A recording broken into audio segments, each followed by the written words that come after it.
A combustion reaction occurs when something burns in the presence of oxygen. So that means in a combustion reaction, O2 will always be one of the reactants. There are three different ways that you will be seeing combustion.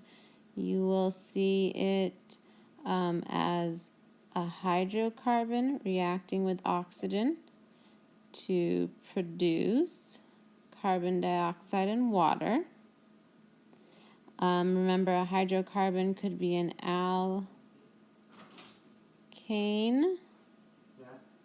or an alcohol. The other type of combustion is when a metal combusts with oxygen and that produces a metal oxide. Now that is combustion, but it is also synthesis, because you are taking smaller pieces and putting them together in one compound. So metals combusting is a form of combustion, but it's also synthesis at the same time. If a hydrocarbon combusts, it forms carbon dioxide and water. That's not a synthesis reaction.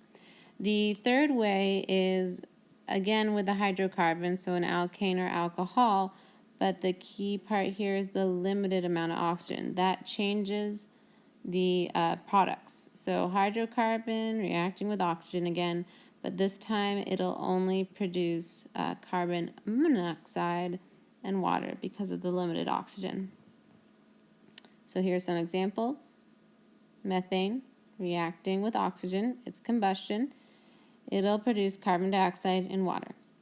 Or aluminum metal reacting with oxygen and combusting to forming your compound aluminum oxide. Remember, that's also synthesis. And the last one is a hydrocarbon. In this case, it's ethane, burning with limited amount of oxygen, so we only get carbon monoxide and water.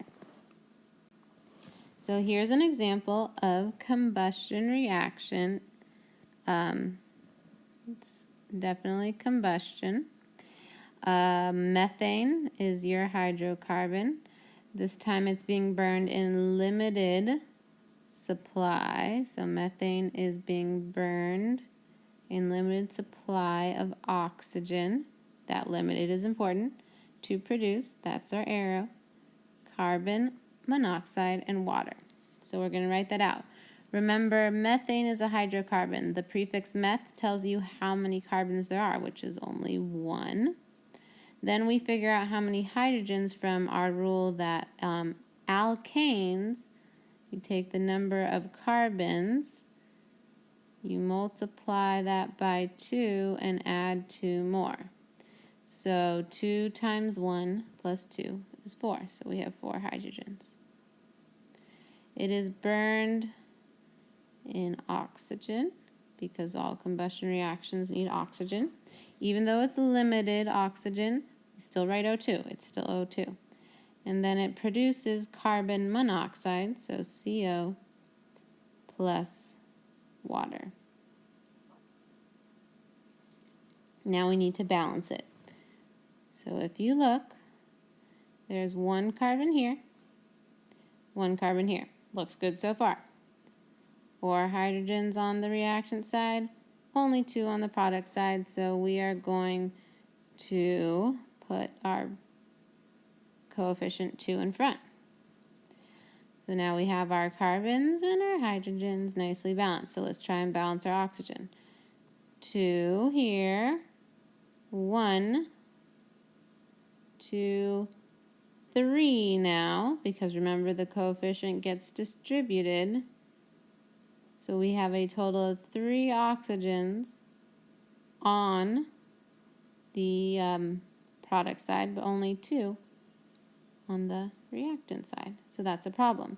So if you have an odd number, if you multiply it by 2, it will help with that. So this 2 right here, this 2 right here is no good. So we'll get rid of that 2. And we'll try again. Since there's now 2 in front of the CO, we have to write a 2 in front of our methane, our CH4. Well, now that means we don't have 4 hydrogens on the reactant side, we actually have 8. So this becomes a 4 over here. Now let's count up our oxygens again. Because of this 2 here, gets distributed to our O in carbon monoxide, we've got 2 plus 4 more. That's a total of 6 oxygens. So the coefficient that we end up writing over here is 3, because 3 times 2 is 6. And now this is balanced.